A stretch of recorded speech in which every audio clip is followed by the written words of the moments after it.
Ikaw ba ay sobrang pagod na? Halos hindi mo na alam ang iyong susunod na gagawin.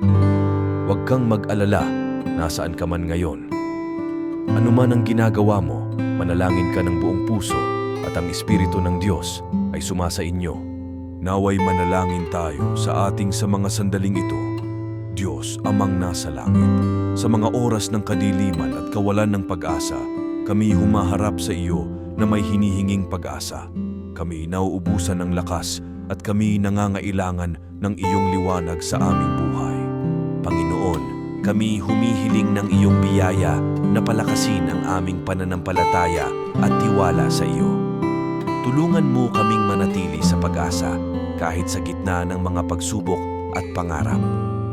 Ibigay mo sa amin ang lakas na patuloy na harapin ang buhay ng may pag-asa.